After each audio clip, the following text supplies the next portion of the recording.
Hi mga ka-PNG, ito po si Boss G, OFW mula sa Papua New Guinea. Magandang araw po.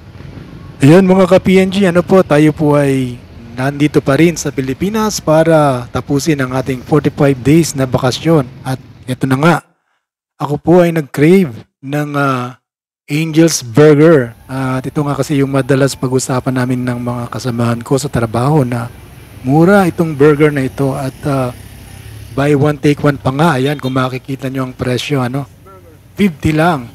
Pero kung gusto nyo pong mag-top up ng egg o cheese, yan, may karagdagang bayad.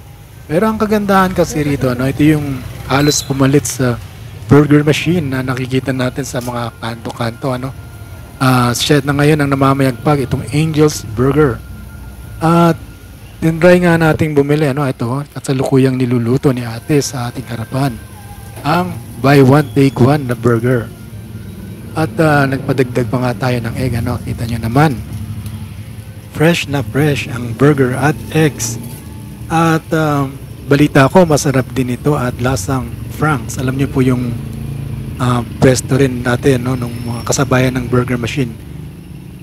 Hindi ko pa siya natitikman, kaya first time nating titikman itong burger mula sa Angel's Burger. Ayan, at matatapos na nga, So hindi ko na pinapakita yung mukha ni ate at balita ko ay bawal nang magpakita ng mga mukha ng mga taong nakatambay or nagtatrabaho. Hindi ako sure, pero to be on the safe side, hindi na natin ipapakita yung mukha ni ate. Ito, anyway, ito na nga at matatapos na ang ating Angel's Burger.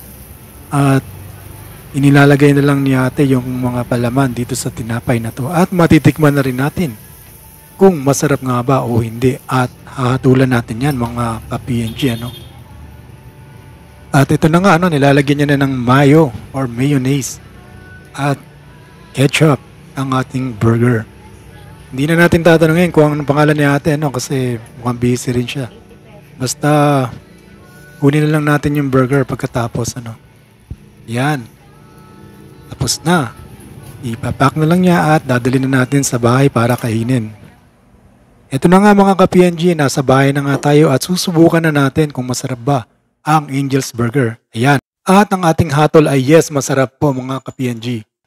So yun lamang po ang video natin for today mga ka-PNG at sana po nakatulong ang video ito sa mga aspiring OFW na pupunta sa Papua New Guinea. Maraming salamat sa panonood. Goodbye.